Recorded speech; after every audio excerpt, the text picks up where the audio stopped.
Ma sœur Chloé s'est arrêtée au beau milieu de sa phrase concernant son appartement avec vue sur la mer.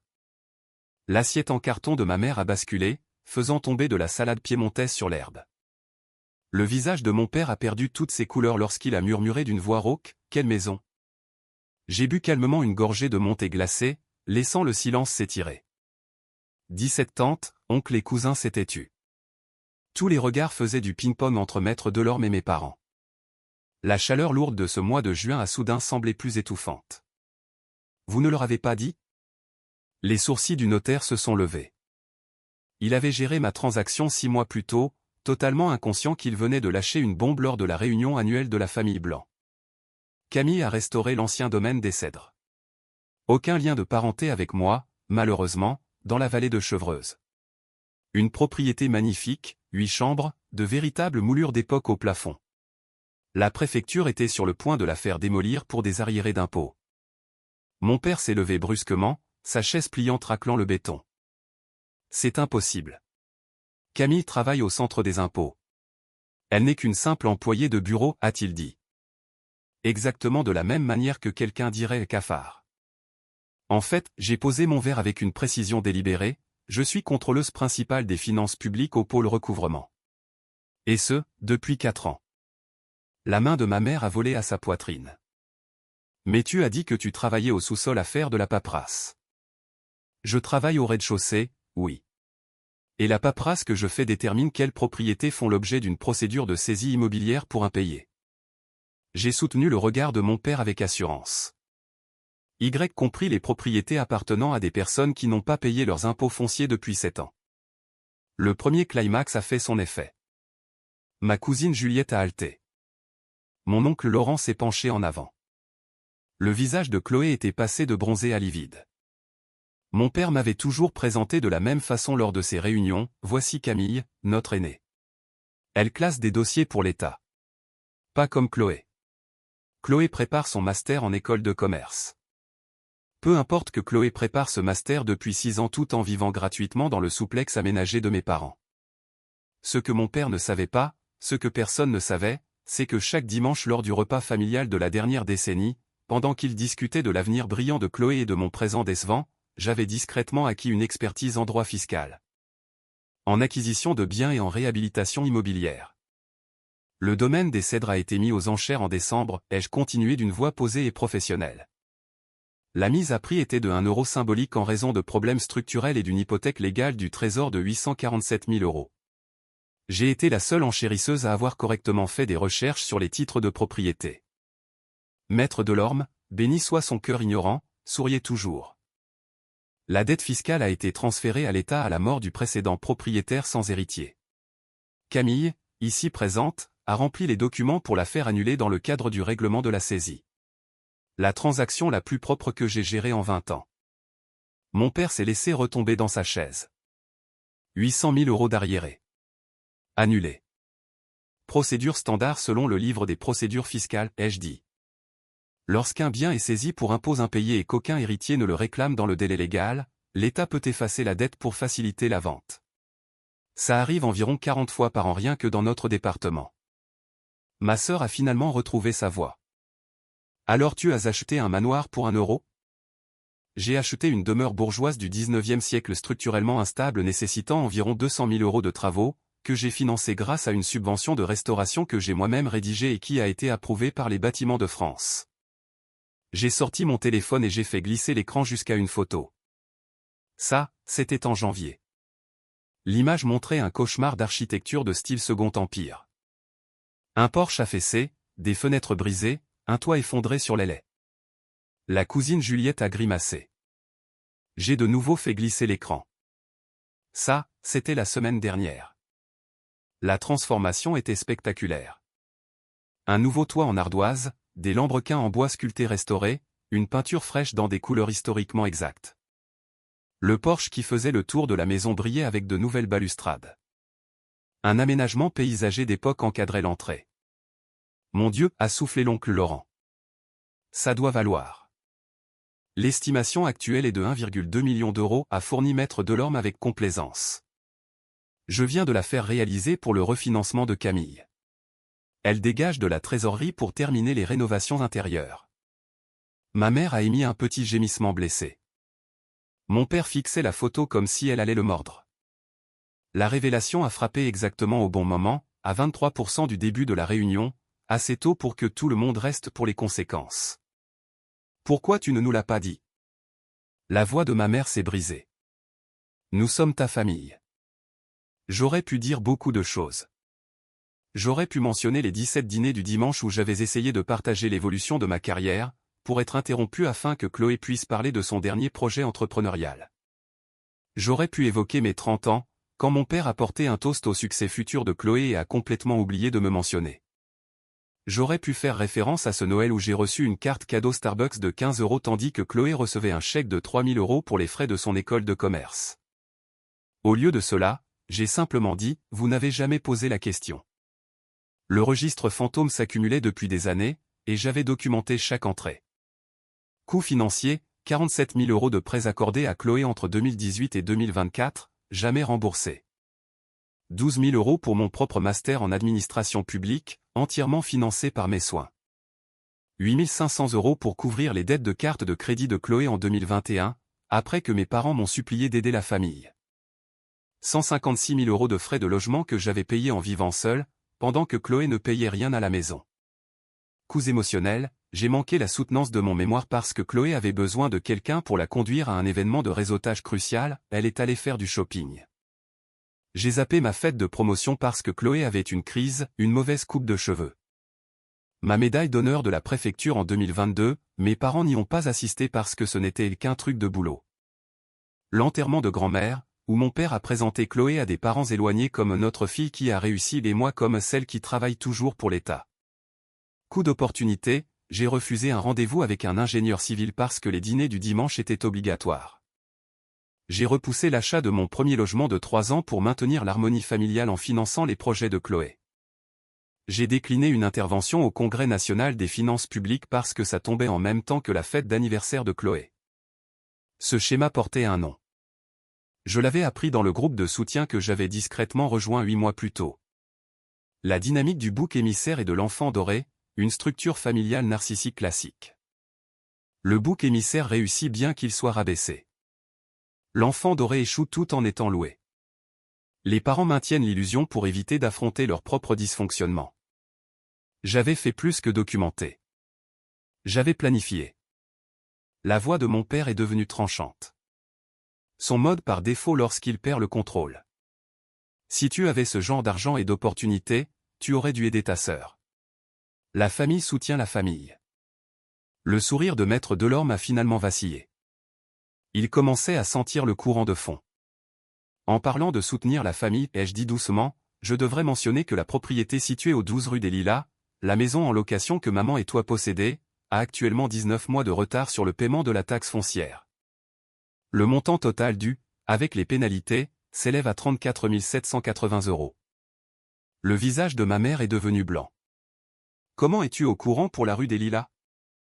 Je suis contrôleuse principale des finances publiques, ai-je répété.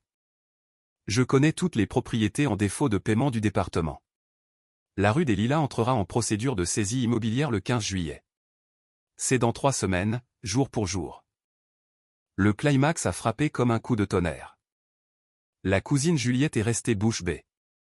L'oncle Laurent a sifflé doucement.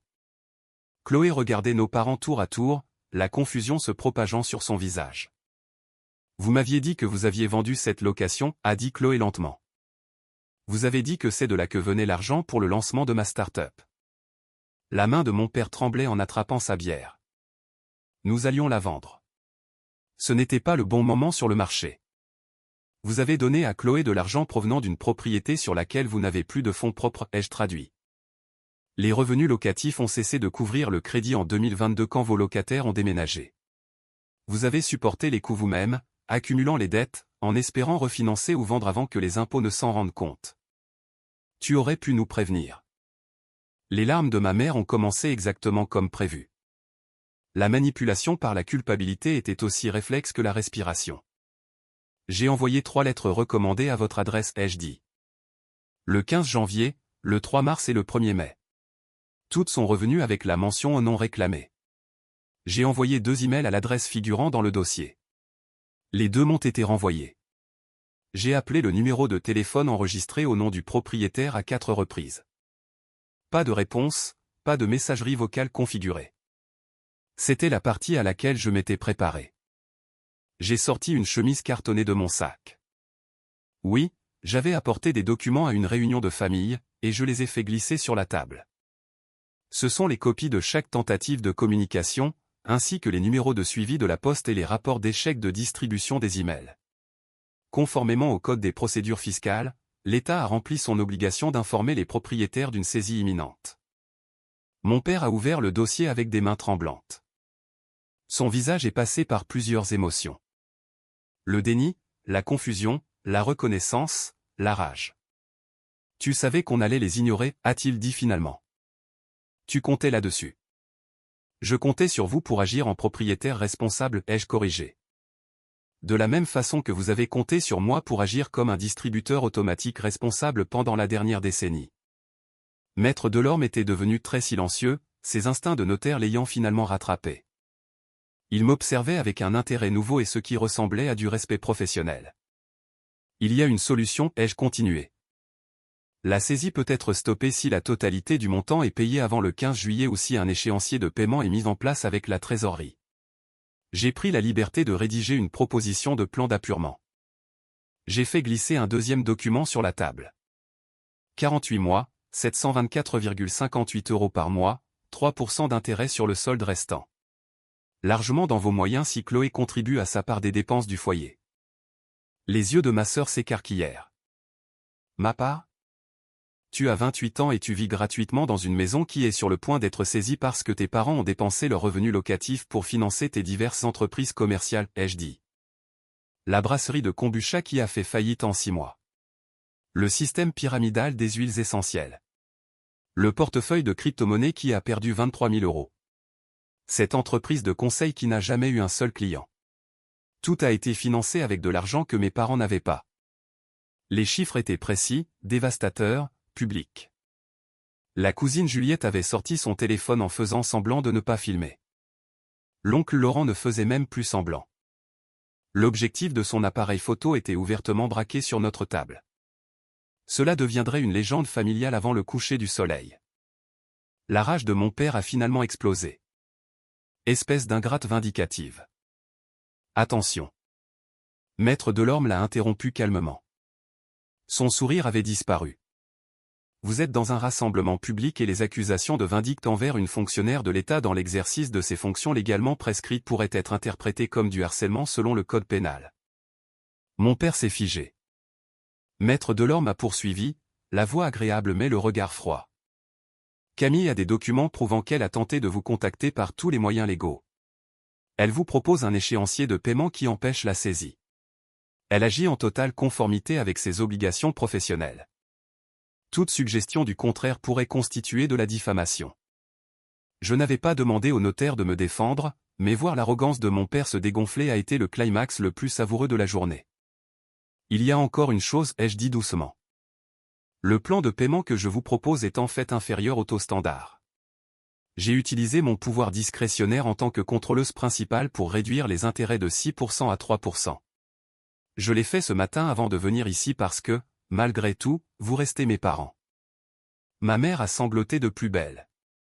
Mon père regardait l'échéancier comme s'il était écrit dans une langue étrangère. J'ai besoin d'une réponse d'ici le 1er juillet, ai-je dit. Cela vous donne 10 jours pour décider si vous voulez sauver votre investissement immobilier ou le laisser partir aux enchères où il se vendra pour une fraction de ce que vous devez. Chloé a finalement retrouvé sa voix. C'est parce que j'ai eu l'argent pour mon entreprise, n'est-ce pas? Tu es jalouse. J'ai regardé ma sœur. Vraiment regardé pour la première fois depuis des mois. Des vêtements de marque achetés avec les cartes de crédit de mes parents. Une manucure qui coûtait plus cher que mes courses hebdomadaires. Le vide prétentieux dans ses yeux qui vient du fait de ne jamais faire face aux conséquences. Je ne suis pas jalouse, ai-je dit. J'en ai juste fini. La distinction était importante. La jalousie implique de vouloir ce que quelqu'un d'autre a. Je ne voulais pas de la vie de Chloé. Je ne voulais plus de l'approbation de mes parents. Je voulais la paix. L'échéancier de paiement est à votre disposition si vous le souhaitez, ai-je poursuivi. Sinon, la saisie se poursuivra comme prévu. De toute façon, c'est la dernière fois que j'assiste à une réunion de famille. Ma mère a eu le souffle coupé. Tu ne penses pas ce que tu dis. Je le pense depuis un moment, ai-je admis. J'ai continué à venir parce que je pensais qu'un jour vous finiriez par me voir. Vraiment me voir. Mais la question innocente de Maître Delorme aujourd'hui m'a fait réaliser que vous n'avez jamais posé de questions sur ma vie parce que vous n'avez jamais voulu savoir. Demander aurait exigé de reconnaître que l'ennuyeux employé au dossier avait peut-être de la valeur. L'oncle Laurent s'est raclé la gorge. Pour ce que ça vaut, Camille, j'ai toujours pensé que tu t'en sortais mieux que la plupart d'entre nous. La cousine Juliette a hoché la tête. Cette maison est incroyable. Tu as fait ça toute seule? Avec l'aide d'artisans locaux et beaucoup de tutoriels YouTube, ai-je répondu, reconnaissante pour le changement de sujet. La subvention que j'ai obtenue couvre les matériaux et les travaux nécessitant des professionnels agréés. Je fais moi-même la démolition, la peinture et les finitions. C'est drôlement impressionnant, a dit Juliette. Mon studio me coûte 1400 € par mois et a une moquette de 1987. La conversation s'est fragmentée. Ensuite, la moitié de la famille a commencé à me poser des questions sur la restauration, sur ce que j'avais découvert, sur ce que je prévoyais de faire, si les rumeurs concernant une cave à vin caché étaient vraies, elles l'étaient. L'autre moitié regardait mes parents avec divers degrés de sympathie ou de joie mauvaise. Maître Delorme s'est levé et a brièvement touché mon épaule. Je m'excuse d'avoir fait un tel esclandre. Ce n'était pas mon intention. Vous n'avez rien provoqué du tout, l'ai-je rassuré. Vous avez juste accéléré l'inévitable. Il a souri légèrement. Pour ce que ça vaut, cette propriété que vous avez acquise. Je représentais la famille fondatrice dans les années 90. Cette maison a de bonnes bases et une histoire compliquée. Je suis heureux qu'elle ait trouvé quelqu'un qui respectera les deux. Après son départ, mon père a essayé une dernière fois. Camille, nous pouvons en parler en privé. Comme une famille. Les discussions de famille n'impliquent pas 17 témoins et un officier public, ai-je répondu. Mais elles n'impliquent pas non plus qu'une fille reçoive un soutien inconditionnel pendant que l'autre est ignoré à moins que vous n'ayez besoin d'argent. Alors peut-être que nous n'avons jamais vraiment parlé comme une famille. Je me suis levé, j'ai rassemblé mon dossier, mon téléphone, mes clés. L'offre pour l'échéancier est valable jusqu'au 1er juillet, ai-je répété. Après cela, je redeviens simplement la contrôleuse des impôts qui traite votre dossier de saisie. Aucune considération particulière, aucun tarif familial, juste la procédure. Je me suis éloigné de cette table de pique-nique en me sentant plus légère que je ne l'avais été depuis des années. 3 mois plus tard, on a sonné à ma porte à 9 h un samedi matin. J'étais couverte de poussière de plâtre, vêtue de mes vêtements de chantier, en train d'abattre un mur non porteur pour ouvrir les perspectives de la cuisine. Par la fenêtre, j'ai vu la voiture de Chloé dans mon allée. J'ai failli ne pas répondre, mais la curiosité et la caméra de sécurité que j'avais installée m'ont poussé à ouvrir la porte. Ma sœur se tenait sur mon Porsche restauré, semblant plus petite d'une certaine manière. Pas de sac de marque, pas de manucure fraîche. Ses yeux étaient rouges. Ils vendent la maison, a-t-elle dit sans préambule. La maison de papa et maman, celle où nous avons grandi. J'ai attendu. Ils n'ont pas pu assumer l'échéancier de paiement. Papa a pris une retraite anticipée, mais ce n'est pas suffisant. La propriété de la rue des Lilas a été vendue aux enchères. Tu avais raison. Elle est partie pour presque rien. Il déménage dans un appartement plus petit. Elle a dégluti difficilement. Je pars vivre avec mon petit ami. Celui qui t'a dit de trouver un vrai travail, ai-je demandé, me souvenant d'une dispute surprise il y a 1 an. Ouais. Il a en fait été très compréhensif par rapport à tout ça, il m'a aidé à réaliser. Elle a laissé sa phrase en suspens puis a réessayé. J'ai trouvé un boulot chez Starbucks. Ce n'est pas grand-chose, mais c'est un début. Un climax plus doux que les autres. Grandir était douloureux. Je me suis souvenu de ma propre croissance douloureuse, des années de thérapie et d'introspection. Pourquoi tu me racontes ça, ai-je demandé sans méchanceté. Parce que j'ai été une conne, a dit Chloé sans détour. Pendant des années. Et tu as essayé de me le dire et je n'ai pas écouté. Et maintenant j'ai 28 ans et je repars de zéro pendant que toi, elle a désigné ma maison, tu as construit quelque chose de vrai. Je m'appuyais contre l'encadrement de la porte, considérant la situation. La dynamique du bouc émissaire et de l'enfant doré ne se brisait pas facilement. Chloé en était la victime aussi, à sa manière. Élevée dans l'idée qu'elle méritait le succès sans effort, seulement pour découvrir que le monde réel ne fonctionnait pas ainsi. « Tu veux entrer ?» ai-je demandé. Ses yeux se sont écarquillés d'espoir. « Vraiment ? Pour 1 heure. Je dois finir d'abattre ce mur avant que l'inspecteur des travaux ne passe lundi. » J'ai reculé, la laissant entrer. « Tu peux aider si tu veux. J'ai une masse supplémentaire. » Elle a ri. Un rire humide mais sincère. « Je n'ai jamais utilisé de masse. »« Je t'apprendrai, ai-je dit. Mes premières règles, si tu frappes, tu aides à déblayer les gravats. On ne laisse pas de projet à moitié terminé pour que quelqu'un d'autre s'en occupe. » Elle a compris le sous-entendu. « Je peux faire ça. » Nous avons travaillé côte à côte pendant 3 heures. Je lui ai appris comment trouver les montants, identifier les structures porteuses, balancer correctement l'outil sans se faire mal au dos. Elle a posé des questions sur la maison, sur mon travail, sur le processus de restauration. De vraies questions, en écoutant réellement les réponses. À midi, couverte de poussière et de sueur, nous nous sommes assises sur le porche avec des sandwichs que j'avais préparés. « Tu vas un jour reparler à papa et maman ?» a-t-elle demandé doucement. « Je ne sais pas » ai-je répondu honnêtement. « Pour l'instant, non. Peut-être un jour. Mais pas avant qu'ils puissent reconnaître ce qui s'est passé sans se chercher d'excuses. Papa dit toujours que tu étais vindicative. Papa a besoin de croire ça, ai-je répondu. L'alternative serait d'admettre qu'il a ignoré et utilisé sa fille qui a réussi tout en se ruinant pour financer celle qui a échoué.